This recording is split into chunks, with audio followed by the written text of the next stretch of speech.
Podcast as we get ready to rock in on season 2. Ladies and gentlemen, I am honored and blessed to have Kristina Garcia in the house. Big round of applause. Woo! Season 2, full blast. Kristina Garcia, Squirrel Rosenberg Podcast, SQR Podcast, SQR on our SoundCloud. You got to check us out. This podcast is going to be the marquee that sets the bar as we rock into season 2. Kristina, thank you so much for blessing us with that rendition. Thanks. I love the way you rocked in on that. We're going to take a quick break, ladies and gentlemen, because tonight is an epic night. We have dinner on a podcast. Let me rephrase that. Dinner and a podcast. Tonight is classic. Kristina Garcia is our guest. We're going to get to know her, where she's from, what she's been doing, and what she's going to be doing, the impact she's going to be making on our world. Tonight, we have a beautiful guest in-house. And on top of that, the audience is ridiculous. The ambiance is perfect. We have a Mediterranean vegan style presentation for all you culinary heads out there. Ellie, round of applause for preparing that meal and blessing us with that. Yo, as I'm saying, guys, tonight is epic. As you see, we're wearing the new logos representing Squirrel Rosenberg SQR Podcast. I want to give a big shout out to everybody that's tuning in. As I said, we're going to take a quick break, come back, have a meal, wine up, and get to know about Kristina Garcia. Squirrel Rosenberg Podcast, Squirrel Rosenberg Radio, 1.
Squirrel Rosenberg Podcast as we come back from this, what we call a quick intermission. It was actually longer than a quick intermission because of the meal we just had.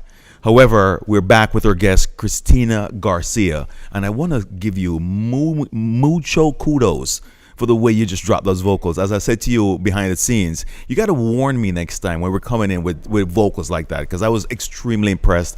The audience were like, what? We didn't sign up for this, and you delivered strong vocals. Thank you so much for that rendition. Of course, we're going to have you do some more coming up. Okay. However, tonight on Squirrel Rosenberg Podcast, being our guest going into season 2, I want to get to know who you are, where you came from, who influenced you, why are you in the lane you're in right now, and the impact you're looking to make on the world. So let's go back to the granular, the beginning. Tell me about the family makeup. What's that like? Are you guys originally from the United States? We are not. My parents are from Cuba. Big up to Cuba. I'm Jamaican, so you know we're like a stone hello. throw away. You're a couple strokes away. That's right. Yeah, nice. That's right. My father was born in Guanabo, which is a beach town maybe 20 or 30 minutes outside of Havana. Okay. My mother was born in Havana. And I think Castro came into power around 1959, 1960. And they were in Cuba at that time. They were. And obviously everything got nationalized. My grandfather was a co-owner production for Bacardi. Bacardi rum? Yes. Oh, nice. Bacardi is Cuban. Of course. Okay. It is. It's Puerto Rican because it had to basically go there in order to survive. Oh, so you know what? You're dropping a lot of information now. So let's slow that down a little bit. Yeah. And because it based on what you're telling me, being in Cuba at the time before Castro took over, your family was established working with the Bacardi rum. And Bacardi rum initially came from Cuba. Yes. What have you heard from your family? What was that experience like? Well, the Bacardi family was from Cuba, and my grandfather, I guess, had, relationships with these people. My father, got to meet some of their kids. Were they able to tell you the significance, impact of Bacardi was because of the sugar cane that was in Cuba? Yes. And the organic, volcanic, nutriments that were there to produce. Because at the end of the day, being from Jamaica, some of the rums that we have are world renowned, and it's because of that. It's because of that, yes. So, if you don't mind me asking, did they share what the transition was like when Castro came into power, and what was it like to be able to move around that environment? Yes. So my mother was very young. She was about 3 or 4 when she left Cuba. So her memories of leaving are not very sharp. Okay. My father, on the other hand, was 15.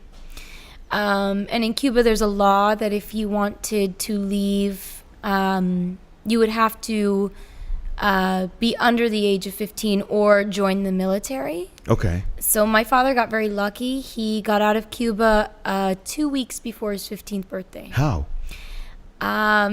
Did he say? Faith. It really just lucky, because the visas hadn't come in and everything was, just still. The air was still. Crunch time. That's right. And my grandfather was already in Spain waiting for my grandmother and my father. And really, you can't get on that plane until you have some kind of paperwork, something telling you that, or at least the embassy, that you're allowed to leave. What's so funny is, as I hear you tell the story, what I'm getting from it is we tend to not understand the shoulders we stand on to be where we are, because it takes an incredible amount of resilience to go through that whole, considering what you've already established. Oh, yeah. I mean, what did your father ever get a chance to share intimately? What was that like? Oh, yeah. I mean, my father witnessed a lot of horrible things while in Cuba before he left. And when he left Cuba, he lived in Spain for about 3 or 4 years. And in Spain, he was standing on bread and, soup lines. Wow. And my grandmother was cleaning toilets. And my grandfather was, I don't even know what they were doing. I think he worked at an ice cream stand. And, they'd gone from this prominence to nothing. It's the story of an exile. I am honored that you're being this open with us, because a lot of people don't understand that transition when you have built an empire or in the process of building an empire, and then this dictatorship comes in and it's a complete shift in the entire mindset. And to be able to leave that and rebuild, it's from. So as you've grown from those stories, if you don't mind me asking, was there one story or something you heard or seen that gave you that to I want to be something? It's funny. These stories are my parents' stories. I think the real story lies in what it's like to be a child of 2 immigrants. And I'm a first child, so there was a lot of pressure placed on me to live out that American dream. And you'd be first generation. I am a first generation first child. Yeah, let's toast to that. And the responsibilities. Big shout out. It is a huge responsibility that I've failed to fulfill. Expound on that. When you say fail to fulfill, in whose eyes? Not just mine, and my parents too. Sometimes we build these expectations of ourselves. And expectations are doors that will lead to resentments. They'll lead to, they can lead to sadness. They can lead to anger. We can place such harsh expectations on ourselves and the things that we create to the point where we actually hinder them. I paused because I wanted you to finish that thought, because on Squirrel Rosenberg Radio, when you say something profound or meaningful, it's called dropping a jewel. And you just dropped a jewel on Squirrel Rosenberg Radio. I love that, because you're right. And if we really change the perspective of what we're doing to ourselves, you could realize that we're not only hindering, but we could actually help just change that perspective. Right. Here's what I want to ask, if you don't mind. Yeah. as you were growing up here in the U.S. with the responsibility of being that first generation, were you accepted by your peers? Was there any ostracized? What was that like? I have my best friend. She's been my best friend since we were 3 years old. She's Cuban like me. And she's really my only friend from childhood who I still relate to as an adult the way I did when I was a kid, because I grew up in a town that just had barely a Hispanic population. And I was raised so differently. Here's what we're going to do. I want to come back. I want to tap into that. I really want to hear the meat of that. So here we're going to take a quick break on Squirrel Rosenberg Podcast. We're going to come back with more guests and get into the meat of that adjustment, because as you see, she's now settled, moving forward, dropping jewels, playing some classic tunes. And when we come back, actually, we're going to come in with a song that you would have written. Okay. Why don't you title that before we go up for the break? The song that I sent you is called Love You. We're going to come back. Squirrel Rosenberg Podcast 1.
Squirrel Rosenberg Podcast. We're being serenaded with those beautiful vocals from Kristina Garcia. You wrote this song, huh? Yes, I did. What's the title? Love You. Why such a title? This song, literally, simply, if you listen to it, it'll tell you what it's about, and it's about. I guess. Let me be more specific before we even, because I don't want to lose track of where we left off, which is transition into that, the high school and your best friend. Yeah. But hearing this song being played as we come into the second half of this interview, or this powwow, as I'd like to call it. Mm-hmm.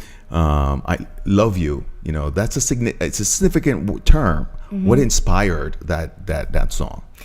A longtime boyfriend that I've had, who we were separated. That's the answer I was looking for. Yes, Talk to me. We were separated for a year, and I met some really amazing people in the year that we were separated, but nothing could make me stop loving him, and we have actually gotten back together. Salute to that. What's his name? Anthony. Big shout out to Anthony. Big shout out to Anthony. Mm-hmm. Let's pick up where we left off. Yeah. High school. Yes. So you are now one of these few rare gems in the group of friends that you have, correct? Yes. And what was that interaction like? Were you guys? I had great friends. I really, really had great friends, but there was also this cultural divide. I had a lot of extended family. They like to call them my fake cousins, and to me, they were my real cousins, because when you're from Cuba, when you're from a country that's communist, it's not like you can bring your whole family over here. Yeah. So when my parents met all their friends in college who were Cuban like them, and they raised their kids together, those were the cousins. But my American friends couldn't really understand that, so they would say fake cousins, and I would go and get super offended, and they'd laugh. They couldn't understand. They couldn't understand. Yeah, it's so interesting coming from that regime. What's your thoughts now, if you don't mind me asking? On Cuba? Yeah, and it's considering that relationships are now prior to the regime change here. Right. Relationships were about to be booming, actually. You know, so I'm Cuban. So most of us Cubans who are in this country take a more conservative view because of what's happened to our country. Okay. Regime change or not here in the U.S., I think that every Cuban, whether they were born there or whether they were born here to parents who were from there, we would all love to see the Castros die out, unless they can change, but mostly die out, and for a new dynasty, we'll call it, to come into power to lead our people to safer, politically sound conditions. I appreciate the passion behind what you're saying, and without getting into that perspective on where politically things are going, and I love, because I wanted to hear more on, because you've experienced it, your families have gone through it, so now where we are, I understand where you're feeling. However, with regards to that change, there seems to be a climate change that's coming, which they can't fight, and I want to with regards to that, you still have family members there, correct? I have a lot of family in Cuba, yes. And to this day, they're feeling that the change is coming, or no? I think the people in Cuba do not feel the change is coming. I think the Americans are more anticipatory because, we have media, we have press, we have the internet, we have a lot of freedoms that Cuba does not have. And therefore, we are allowed to speculate, we are allowed to speak, and we're allowed to dream. And those are things that a communist country is not allowed to do. Let me lighten this up. Yeah. And tag into transitioning to high school. When did you pick up the music, the guitar? When did you become so expressive? So my father's actually a closet pianist who decided to join, a national contest last year. But my father wanted to be a pianist. And unfortunately, that didn't pan out for him. Times were different, and his story is different, being a, immigrant here in the U.S. So I actually started out as a violinist. Oh, wow. Yes. I love that instrument. Yes. So my father wanted me to be a violinist, and he was very adamant about me taking that instrument all the way. Yeah. I took a couple lessons. I played in the chamber and symphonic orchestra in high school. But I always loved the guitar. I had an uncle who introduced me to it, along with Sheryl Crow, who's like one of my idols. That's what I wanted to get to. Yeah. I wanted to get to what inspired that, what was that spark that created the love for this instrument? He played me Sheryl Crow. The first song I ever heard was Strong Enough. And Can you play that? I can. Yeah, let me hear that real quick. Squirrel Rosenberg Podcast. We're going to bring you back mentally to that spark. Go.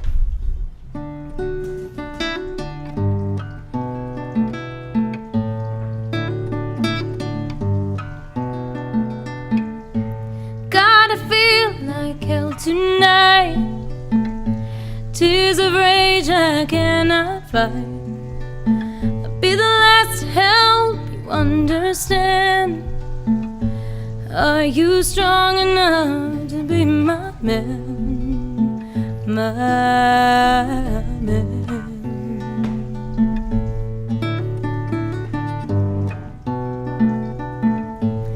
Nothing's true and nothing's right. It's beautiful. So let me be alone tonight, 'cause you can't change the way I am. Are you strong enough to be my man? So this created or pushed that boulder down the hill that's now Kristina Garcia. Yeah, absolutely.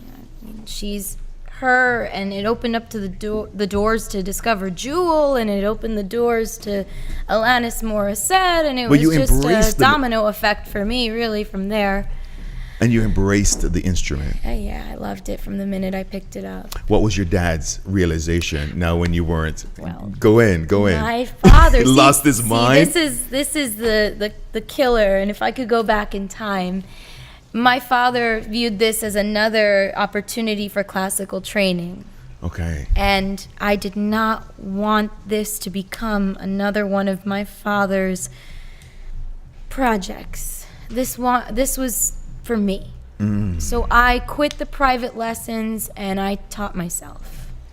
And that's why I can't play above the first fret. But that's okay, because at the end of the day, this has always just been for me. No, I love the honesty and I love the vulnerability right there, because I saw that you want it to be yours. Yes. And I respected that. Another jewel you just snuck by me. That's why I had to slow you down there, because that was very profound. That was very, very profound.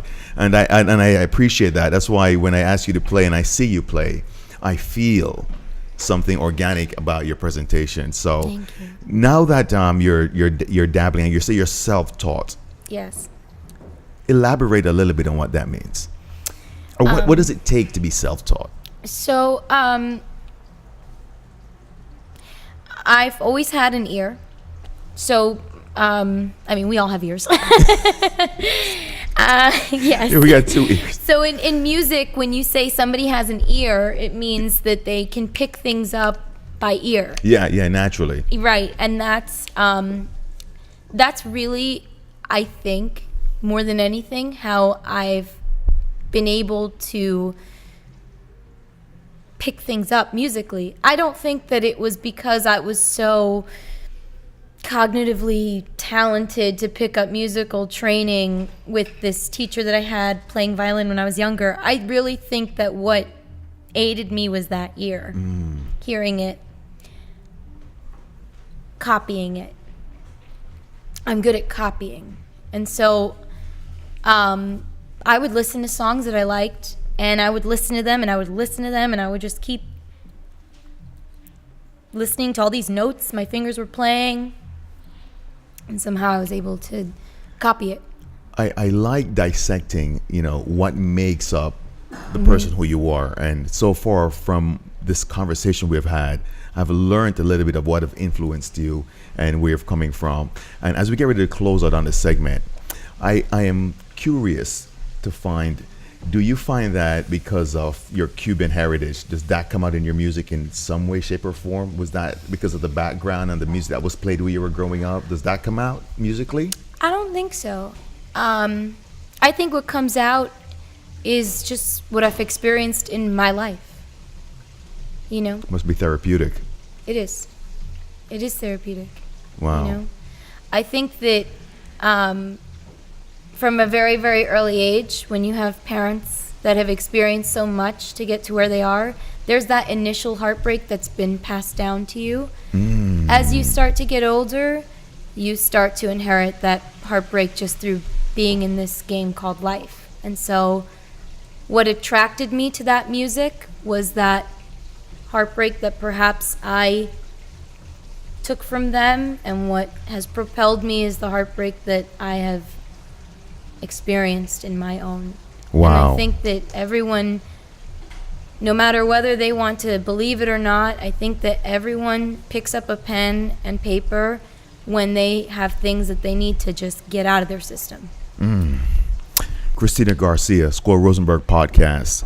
What a closing to the third segment here. We're going to take a quick break, come back, jump back into the last segment, and just really wrap up on what she's going to be doing going forward, her passions, where they lie, and the impact she's making on this world. Squirrel Rosenberg Podcast, Kristina Garcia.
Rosenberg Podcast, coming back with Kristina Garcia, enjoying that song you played. That's I Love You, correct? I would like for you to just warm us up with something different tonight. Okay. Go ahead. So I love cover songs from my idols. I really do. Which name one of your idols. Ah, my goodness. I love Jewel. Okay. Love Jewel.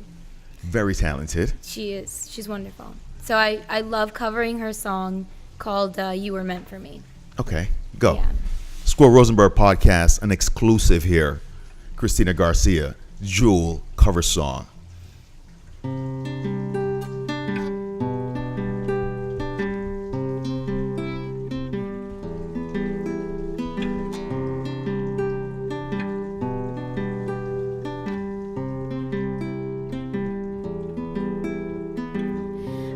The clock at 6 a.m.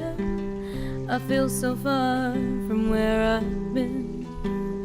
I got my eggs, I got my pancakes too. I got my maple syrup, everything but you. I break the yolks and make a smiley face. Beautiful. I kinda like it in my brand new place. White spots all off the mirror, don't leave my keys in the door.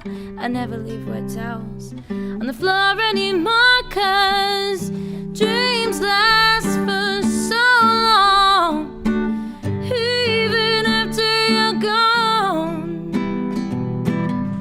And I know that you love me, and soon you'll see you were meant for me, and I was meant for you. Wow. You definitely did that song justice. If Jewel was here, she'd be like, wow, I would sign her. No, I for wish. real. No. She's You gotta put amazing. you gotta put positive energy out there. Jewel, come get me. Yeah, no. That was beautiful. So let's tag into this, because we transitioned from the whole high school and now your college years. You brought the guitar with you. By the way, what was college like? Was there a more open acceptance as you were dealing with accepting the immigrant role, as they say? What was college years like? Are we in? Should I put my seatbelt on? Because I'm ready. I like that sigh. You know, I should have included, I had a great childhood. Great childhood, great adolescence. My parents were very doting. They were very loving. Well, they were Cuban. It's like, Yeah. you had no choice. That's like a prerequisite. No, they were wonderful. My college years, though, I will be graduating in May. Salute to that. Thank you. Congratulations. It's been a long road. Congratulations. Thank you. My college years were very difficult. I got off to a very rocky start. Why? Was it because of the freedom? You could say that, yeah. Thank you for owning that. Yeah. I made the same mistake, but go ahead. This is not yeah. an interview me. This is an interview you. Well, no. Now that you've said that, sometimes when you're interviewing somebody and you ask a vulnerable question, you want to answer it honestly, but you wonder if the other person will connect with that, or if they're just asking you to judge you. Let me ask you this. Based on that definition, what was, when I asked you that question, how did it come across? Curious. I think that in this segment, you're trying to get to know a voice and you're trying to get to know a person, and it makes sense why you would ask. Guilty as charged. Yeah. Guilty as charged. Yeah. So let's go back. Tell me about Sure. college. Well, I actually wanted to be a fine arts major. Okay. So I went to Pratt pre-college in my junior year of high school, and then I decided not to apply to Pratt once I graduated. What? Yeah. That's a complete. I know. I mean, that's a major opportunity there. I know. I didn't feel good enough for Pratt. I chickened out of turning in a portfolio, and that's a very common theme in my life. like going through the whole race, and like right before you finish, just like. Nope, not doing it. No, but the fact that you own it is big. So I own it. I own it. No. Tell me about that. Art is another part of my life that is mine. And I did not want to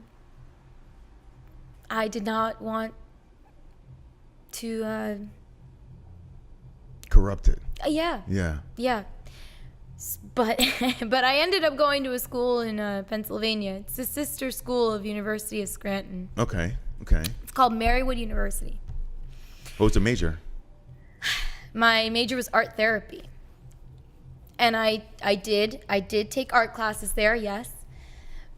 But unfortunately, my time at Marywood was, it really didn't revolve around my studies. It revolved around something tragic that happened in my second month at college that no one should ever have to endure. Wow. I want to say, am I sorry that you experienced that? Or now that we're able to look back, let me finish this question. Now that we're able to look back, has that experience, whatever it may be, has that experience molded you into who you are now? Or are you still dealing with packaging that emotion? Absolutely. I mean, because some shit would break you down. And it did. And I think everyone in this room can say that they've endured something tragic that has worn them down. And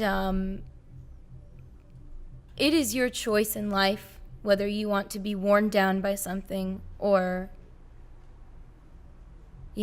build yourself back up into a different, you take on a different form. And you have to accept that. Without being too nosy, but curiosity is freaking killing me right now. Would you mind sharing what was that experience?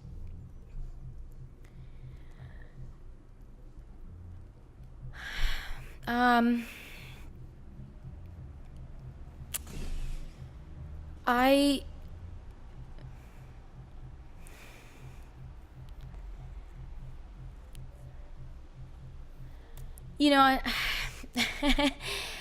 so sorry. Don't be. Because I see a very confident human being, a woman who's able to get a phone call from a podcast out of the blue and step in and really come in. Forgotten how persuasive this person is over here. Well, big shout out to Crystal Remy on that for making that happen. I want to give a big shout out to Crystal Remy. That's right. Yeah, I want to give a big shout out to Crystal Remy. Shout Big shout out to the team there. However, I see so much and I've learned so much in the past 25 or 30 minutes we've been having this conversation. Yes. And you've been very vulnerable. And I want my listeners and I want the audience that's now so riveted to this powwow. What did she overcome to be able to still be here and make such an impulsive move, to be so confident and, deliver this? So, and this is not a, if you don't feel comfortable saying, I'll deal with that because I want to. That's okay. You know what? Go in, your family. For your women listeners,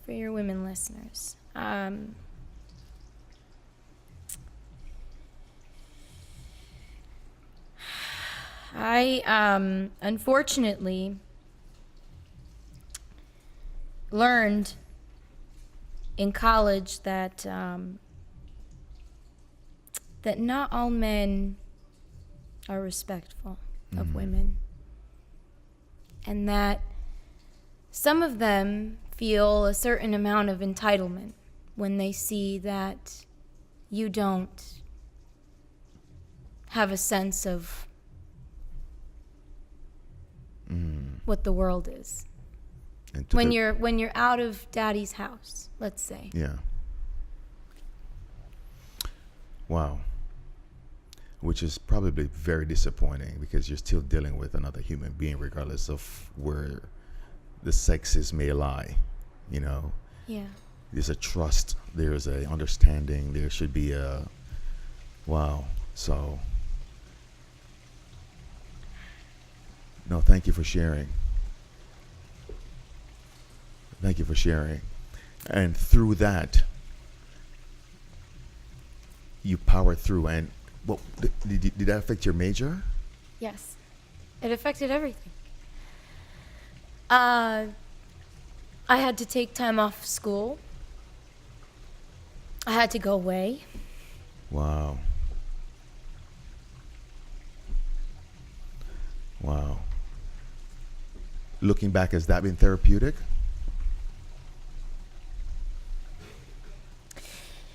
Everything that I have been through in my life has brought me to this point, and I have been able to help others. How? I went back to school. I changed my major to psychology. And I've worked in rehabs. I've worked in many rehabs. I actually went back to the rehab I went to in Texas, and I worked for them. Wow. Can I salute you? No, can I salute you? And a round of applause. Thank and a you. round of applause for turning. A round of applause. No, a round of applause. A round of applause. Thank you. No, because here's what you I don't. did it for selfish reasons. I really missed the place. Your Texas will do that to you. No. But here's what. Houston, by the way. Shout out to Houston. Yeah, big shout out to Houston. Big shout out to Houston. Harvey is not strong enough for Houston. Harvey's No. not strong enough for Houston. But Kristina, here's what we're gonna do. Thank you for being so vulnerable, Sorry. and I salute you for being so strong. Thank you. And as we take this quick break, and this last break on Squirrel Rosenberg Podcast, what you're seeing tonight, ladies and gentlemen, is what the show is about. That intimate story. That one boulder that should have crushed has made her stronger. We're going to take a quick break, come back, wrap up with Kristina Garcia. Thank you so much. Squirrel Rosenberg Podcast. 1.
Squirrel Rosenberg Podcast, coming in on a very meaningful beginning to season 2. And Kristina, I want to just salute you for being as confident as you have been in sharing your story. As a father of a beautiful young lady who's now going to college, I just moved her in. No, you don't apologize. There's nothing to apologize about, because you did nothing wrong to experience what you experienced. You follow? What I salute is the fact that you're empowering other women to be aware and to recover from that. One of the things I've come to realize, and I'm going to drop a jewel on Squirrel Rosenberg Podcast right now, we are not privy to the wins and the losses we experience. It's just how you deal with them. You follow? And that's why when I closed out that segment, I had to say that that's a boulder that would have crushed a normal human being, but it made this superwoman even stronger. And my daughter is a superwoman. So as I hear your story and I play devil's advocate for a minute and go, wow, what would I do, or how would I react if my daughter was in that position, or how would she react? I would want her to be as retrospective and as strong as you have been. You follow? And realize this is a stepping stone, not a stumbling block. Squirrel Rosenberg Podcast. I just dropped a jewel on Squirrel Rosenberg Podcast. So as we get ready to jump into this, you now took up psychology. Yes. What was that like? I love it. Bing, we just found what we love. It's cathartic. It's absolutely cathartic. I love it. I mean, I love working with, it's not even just about me. I love working with women because that's really who I love working with. Yeah. I love working with women who've just, been overdiagnosed, seen too many doctors, gotten too many prescriptions. They've just lost their way. At the end of the day, they have just lost their way. And it's been a pleasure working with my clients. I've been home now for 2 years since I worked in Texas at that rehab. And, my clients still keep in touch with me, and they're doing amazing things. Some of them have gone back to college. Wow. Some of them have moved out of state. Some of them have died. Wow. It really depends on the client and what they got out of that experience. It is, it's very flattering to be in your presence, because what I have concluded from this conversation over a couple of Heinekens, by the way, let's toast to Heineken. Yes, toast to Heineken. Yeah, let's toast to Heineken. Is this inert strength that maybe it was a sugar cane from Cuba. Yeah, it must be. maybe it was that dirt, maybe it was something there that even that, and I'm going to say this, that asshole who tried to take something from you couldn't even do that, because now he's made you so stronger. Now you're empowering more women and making them stronger. Look at that. So I want to salute you for that. And as we get ready to close on this, one of the questions I always ask my guests are, you have this magic wand and there's 2 impact you can make on this world. Mm-hmm. What would that be?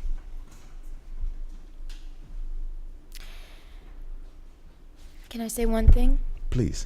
Before I answer that question, I don't just want to empower women. I want to empower men. There are a lot of good men out here in this world. Come out and show the world that that is a minority. Yeah. And that you are the majority. Wow. She just dropped a jewel on Squirrel Rosenberg Podcast. Could you just look into the main camera and just say that again to the real men out there? Yes, that there are a lot of good men out in this world. I've met them. Come out. Why don't you come out and show us that those idiots, they're a minority. Yes. But that you are the majority.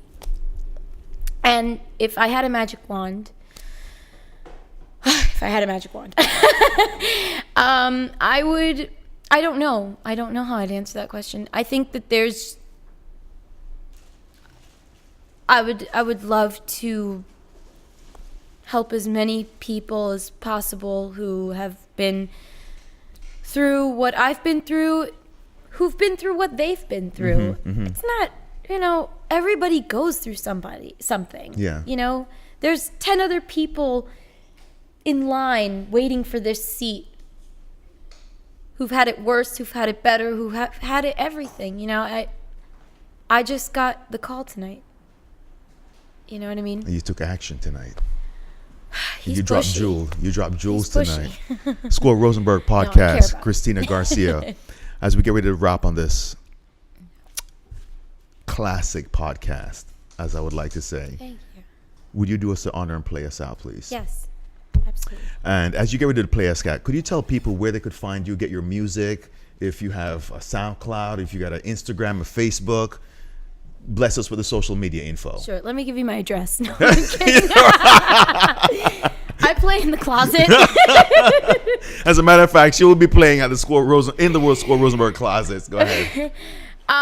You know what? I'm gonna consult with my manager tonight, nice. And we're going to come up with some kind of social media thingy for me, because I am a private singer, and I need to come out of the closet. Okay, so here's what we're going to do. We're going to make this the catalyst. You'll be able to hear her stuff on Squirrel Rosenberg Podcast, on her SoundCloud. And when she does blast this off, you'll be able to hear everything that she has on her social media platform. But for right now, I want to end this podcast with Kristina Garcia blasting us out with one of any rendition you may choose. Another cover if you may will. Anything you want to send. It's my specialty. Kristina Garcia. Okay, sounds good. Let's see.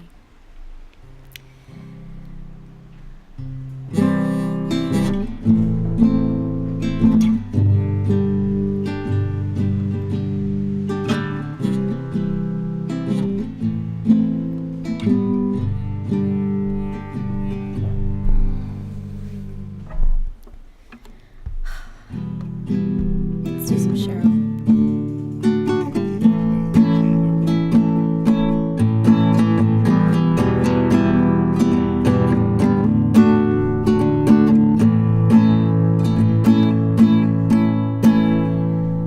But I'm freezing. So why don't we do this? How about you do this? About? No, I got a great idea. Yeah. I want to close this epic show out with a classic. And while you were there thrumming that, I came up with the idea. Keep playing. Just give me the instrumental. I want to close with something. I want to say something. Just keep playing. You got it. Yeah, well. Squirrel Rosenberg Podcast. SQR Studios. Tonight, ladies and gentlemen, we just closed out with Kristina Garcia on an epic podcast. I want to take this moment to big up the entire crew that's in the house tonight. Big shout out to Manny. Big shout out to E on the food. Big shout out to Eric holding us down on the sound. Everything tonight's been so smooth, guys. I want to give you props for just, holding us down. And for all the entire audience that came into the house tonight, you guys know who you are. From Damien, from my boy Crystal Remy, who's a part of the team bringing the flavor, to Jen, Dr. Jen. You've been so classic on the show, laying down tracks. My boy Domingo, Rob holding us down. Of course, Matt holding us on the social media. Brianna, our writer. Squirrel Rosenberg movement tonight, ladies and gentlemen, is an epic show. Big shout out to Liz, Theo, coming in and holding us down. We're going to be making some moves tonight, ladies and gentlemen. Tonight is the marquee of where we're going to take the show. Dinner on the podcast. Great meal, great company. Kristina, thank you so much. Bro, there's money to be made. I'm on the road to the riches. You in another lane. I'm all alone at the bar. Take a